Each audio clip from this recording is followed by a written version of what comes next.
모든 생명을 내시고 모든 시간을 주관하시는 하나님 아버지, 하나님 앞에 이 시간 저희 마음 모아 이 예배를 바칩니다. 오늘 주님 부활 후 마지막 주일 예배를 주님께 드리오니 주께서 여기 성령으로 임재하시고 저희 예배를 받으시옵소서. 이 예배가 오직 주님께 영광이 되며 저희에게도 기쁨이 되게 하여 주시옵소서. 예수 그리스도 이름으로 기도하옵나이다. 아멘.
주님의 평화가 여러분과 함께. 형제자매들과 평화 인사를 나눕시다.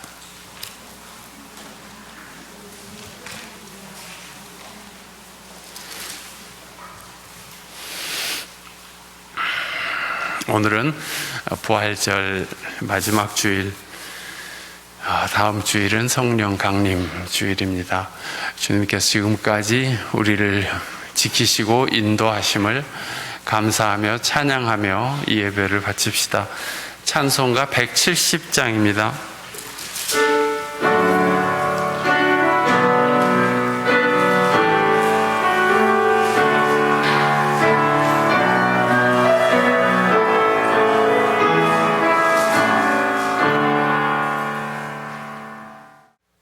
하나님 말씀의 은혜가 여러분과 함께 하시기를 빕니다. 날씨가 어느덧 더워져서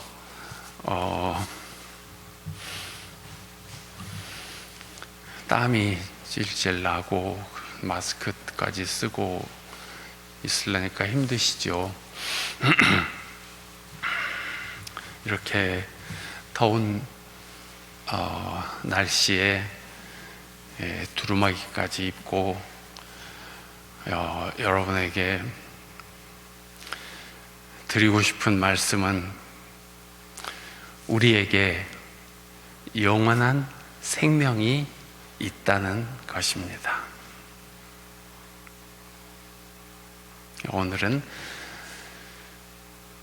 다 성경 말씀이지만 이 성경에 기록된 대로 우리에게 있는 영원한 생명에 대해서 말씀드리겠습니다. 예수님께서 부활하신 후에 여러 사람들에게 나타나셨는데 그러시기를 40일 동안 하셨다고 합니다. 그래서 교회는 전통적으로 지난 목요일 예수님 승천하신 날로 예수 승천절로 삼습니다. 사도행전 1장 3절에 예수께서 고난을 받으신 뒤에 자기가 살아계심을 여러 가지 증거로 드러내셨습니다. 그는 40일 동안 그들에게 여러 차례 나타나시고 하나님 나라에 관한 일들을 말씀하셨습니다. 하지 않았습니까? 어느 날 사도들이 한 자리에 모여 있을 때 예수님께서 예수님께 여쭈었습니다. 주님께서 이스라엘에게 나라를 되찾아 주실 때가 지금입니까? 이제 십자가에서 부활도 하셨으니까 무덤에서 나오셨는데 지금입니까? 제자들로서는 그것이 궁금하지 않겠습니까? 그러나 예수께서는 말씀하시기를 때나 시기나 아버지께서 정하신 것이 너희가 알 바 아니다. 그러나 성령이 너희에게 내리시면 너희는 능력을 받아 예루살렘과 온 유대와 사마리아에 이르기까지 내 증인이 될 것이다. 그런 말씀하셨습니다. 그 후에 예수님은 사도들이 본 앞에서 하늘로 들려 올라가셨습니다. 그리고 오늘 사도행전 말씀처럼 가룟 유다를 대신해서 이제 한 자리를 채워야 되는데 채우려고 제비를 뽑아서 마띠아를 이제 뽑아서 12명의 사도가 꽉 차도록 했습니다. 12사도, 이 제자 공동체의 목적은 예수님의 삶과 죽음, 말씀과 사랑을 세상에 널리 퍼뜨리는 것이었습니다. 그래서 예수님과 처음부터 함께 있었던 사람 가운데 한 사람을 뽑았던 것입니다. 이 제자들의 증언을 통해서 세상은 변하기 시작했습니다.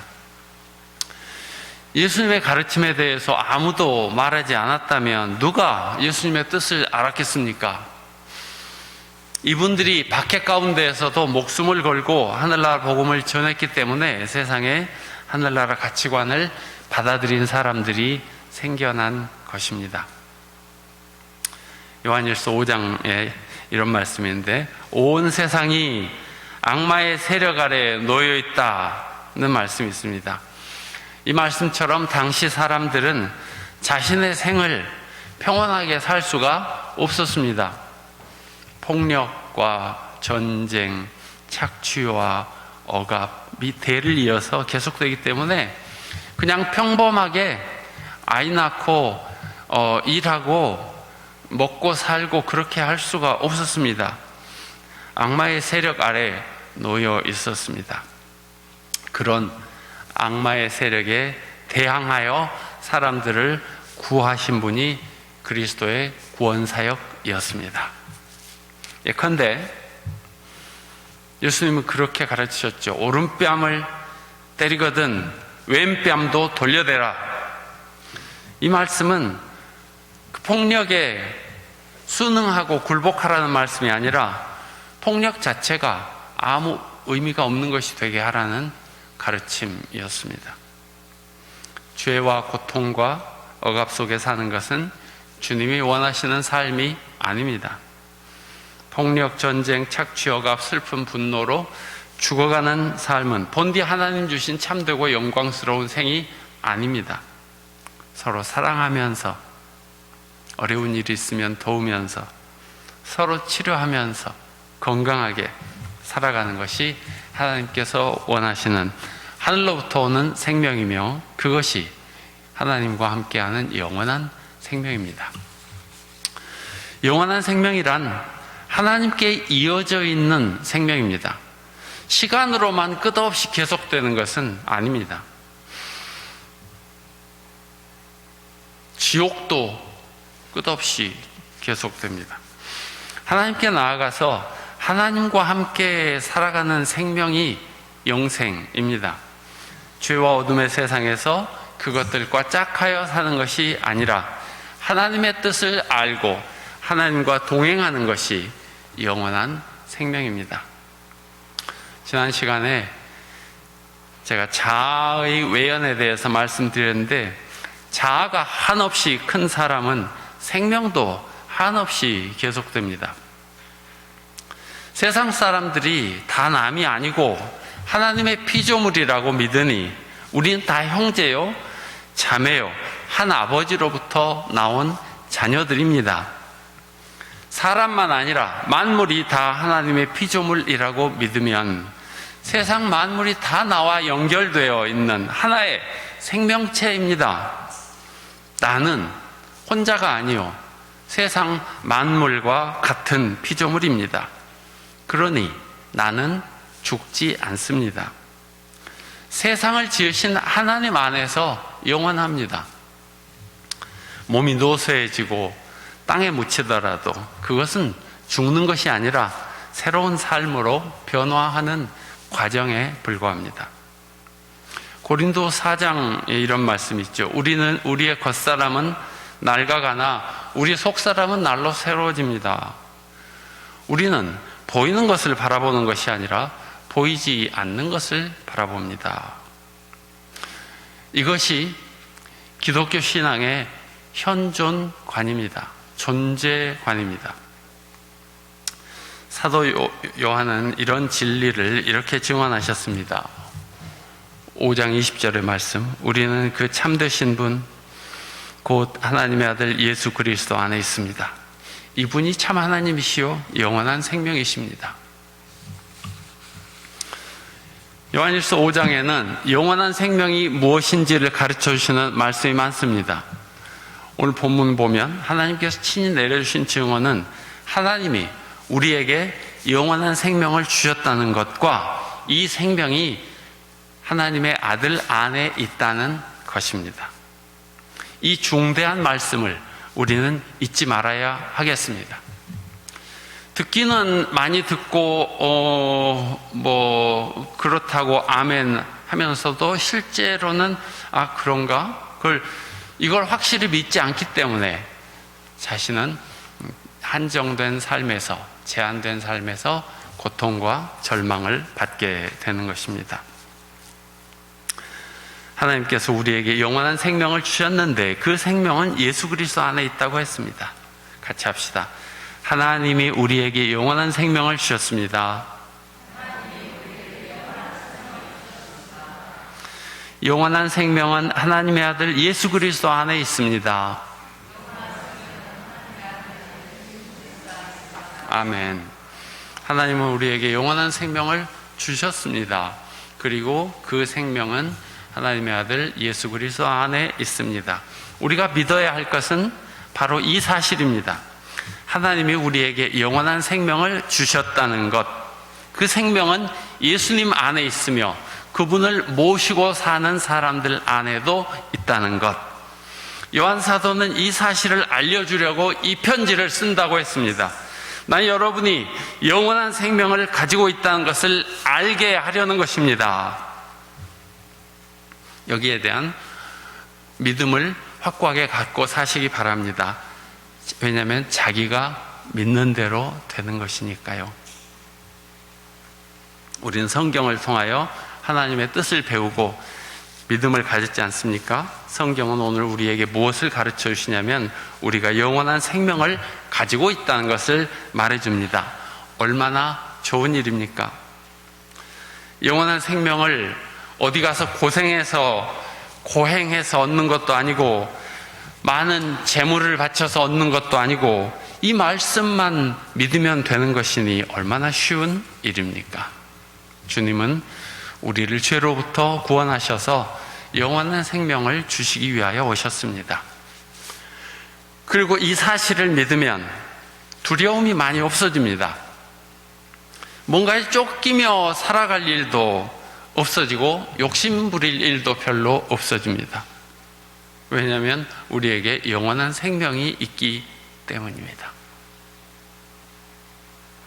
좁게, 조급하게 자신의 짧은 생명 그리고 자신의 이 한 몸, 이것이 자신의 생명의 전부라고 생각하는 것은 잘못된 생각입니다.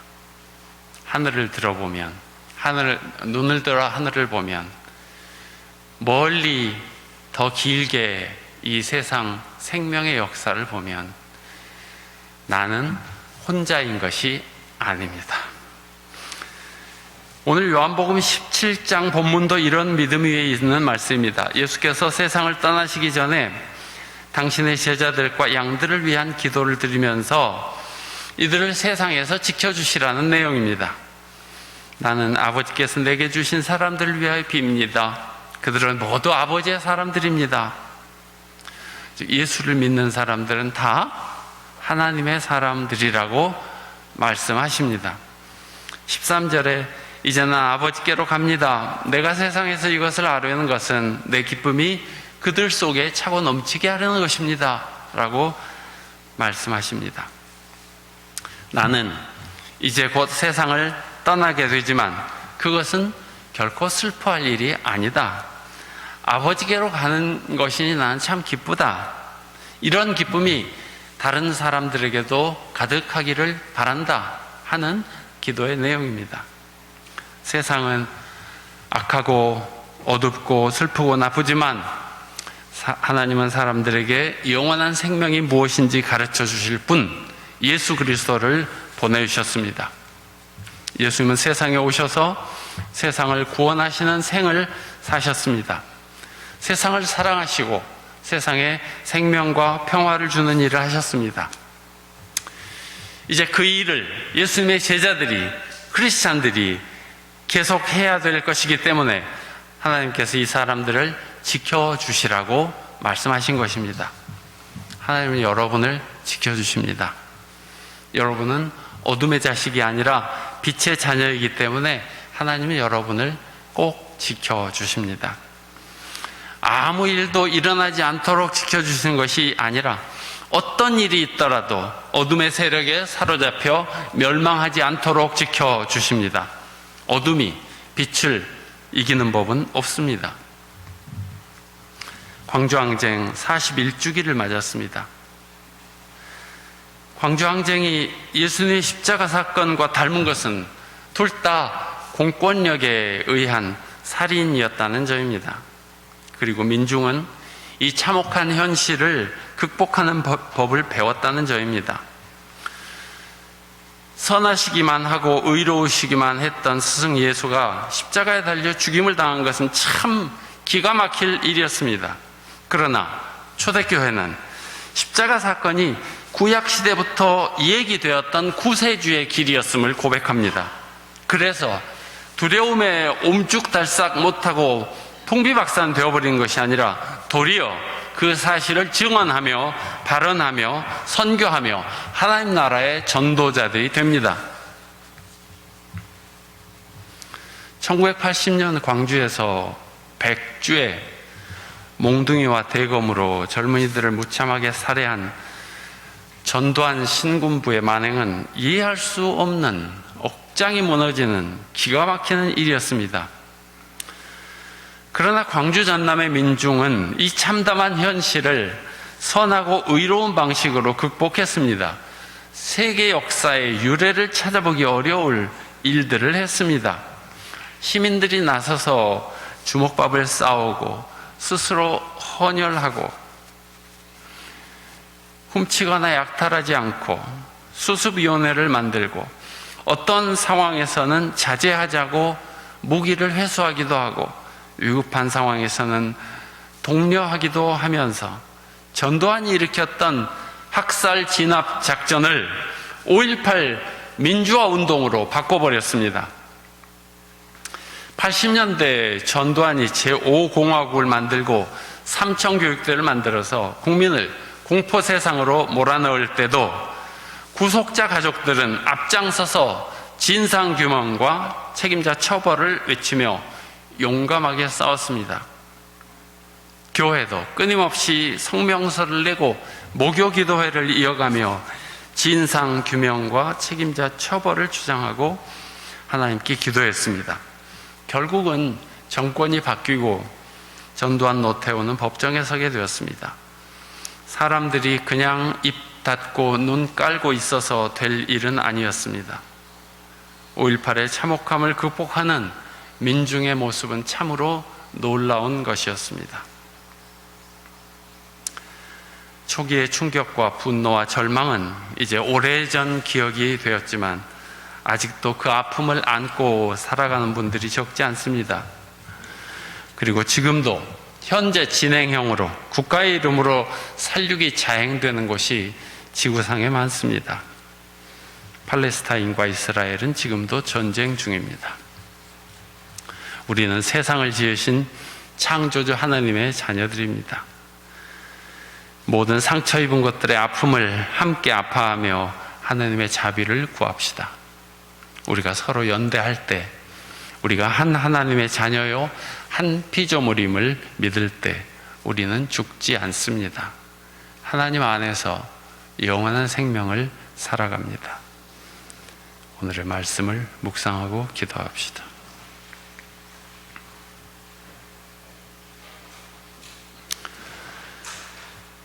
나는 하나님의 아들의 이름을 믿는 사람들인 여러분에게 이 글을 씁니다. 그건 여러분이 영원한 생명을 가지고 있다는 것을 알게 하려는 것입니다.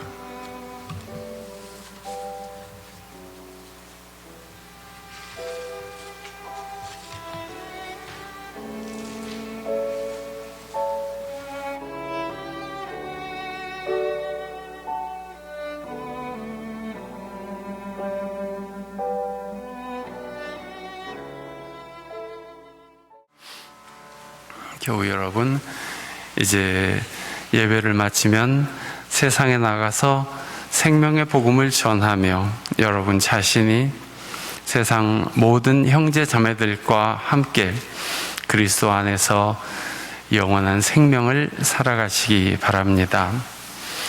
이제는 이 땅에 오셔서 우리에게 생명과 진리를 가르쳐 주신 우리 주 예수 그리스도의 은혜와 하나님 아버지의 끝없는 사랑과 성령님의 동행하심이 하나님 앞에 부활절 마지막 주일 예배를 바치고 다시금 삶의 자리로 흩어져 나아가는 주의 백성들 위해 늘 함께 계시기를 축원합니다. 아멘.